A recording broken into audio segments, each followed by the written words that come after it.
কি মনে করছেন গরুর ভর্তা রান্না করছি? আচ্ছা, এ ব্যাপার না হয় পরেই বললাম। তো এখন বলেন আপনারা কেমন আছেন? আমার কলিজার ভাইয়া আপু, সম্মানিত ফলোয়ার যারা যারা আমার পেজটা ফলো করেছেন সবাইকে সালাম জানিয়ে আজকে ব্লগটা শুরু করতেছি। তো সকালবেলা পাতিলের মধ্যে দেখলাম যে ভাত আছে, এজন্য আর কোনো নাস্তা রেডি করলাম না, আজকে ভাতটাই খাবো। তো ভাতের জন্য শুটকির ভর্তা হলে করকরা ভাত খুব মজা। এই যে কালকে যে ভাজি করছিলাম, একটু ভাজি ছিল, ডাল ছিল, তারপরে হচ্ছে এই যে ভর্তাটা করে নিলাম। আর হচ্ছে আপনার ইয়েটা আরেকটা কি যেন নুডলস রান্না করছিলাম, সবই অল্প অল্প। তো এগুলো এখন সবাই যদি মিলে জুলে জুলে খেয়ে ফেলি তাহলে আর বাড়তি ইয়ে হবে না। তো যাক, ওই সকালে নাস্তাটা আমি এগুলা দিয়ে করলাম। ছেলেটাকে আমি পাঠাইনি অবশ্য, ও একটা কাজে গেছিল। তো আমাদেরকে যে আপনারা চিনেন, আমার যে সেলিম ভাই, উনি মানে যিনি মাছ বিক্রি করেন, উনি সবসময় আমাকে বাচ্চাদের কাছে দেখলে মাছ দিয়ে দেয়। তো উনি আজকে ওনার কাছে সাফিয়ে গেছিল আর উনি মাছগুলো দিয়ে দিছে।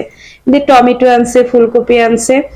আর এদিক দিয়ে কিন্তু দেখেন আমার কি বুদ্ধি, মানে কাজে দেরি হবে, আজকে জুম্মার দিন, সেজন্য আমি আগে সব ধোয়া দাই বাদ দিয়ে আগে রান্না বসালাম। আগে মাছের মাথা দিয়ে কি রান্না করব, সিমের বিচি দিয়ে, বড় মাছের মাথা দেখে সিমের বিচি দিয়ে রান্না করতে মন চাইলো। কে এইভাবে রান্না করেন আমি জানি না।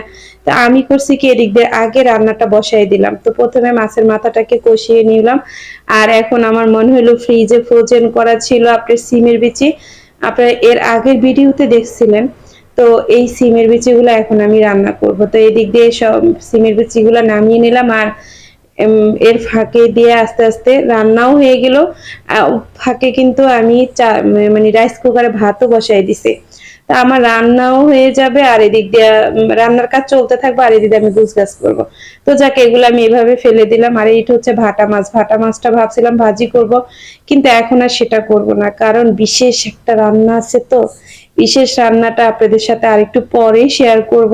তো যাক, এখন আমার এদিকে কাজও গোছানো হয়ে গেছে, মাছগুলো ওইটা আর ভিডিও করতে পারি নাই। আর এদিকে ছোট ছেলে বলতেছে আম্মু খাবার দাও। তো ওকে খাবার দিলাম। ও তো পেয়ে মহাকাশ বলে কি, তুমি এত তাড়াতাড়ি রান্না করলা? আমি বলছি হ্যাঁ। বলছে কখন কি করলা? তো যাক, ও বসে আছে আপনাদের সাথে ভিডিও ক্যাপচার করার জন্য, আমি আসলে নিয়ে গেছিলাম। আর এই যে ও খাচ্ছে, ও বলতেছে আম্মু অনেক মজা হয়েছে, আসলে তরকারিটা অনেক মজা হয়েছে। আপনি দেখছিলেন এটা সাফিনা আসলে আসলে তখন খাই নাই, পরে খাইছে। তো ওর ভিডিওটা একটু পরেই নিছি।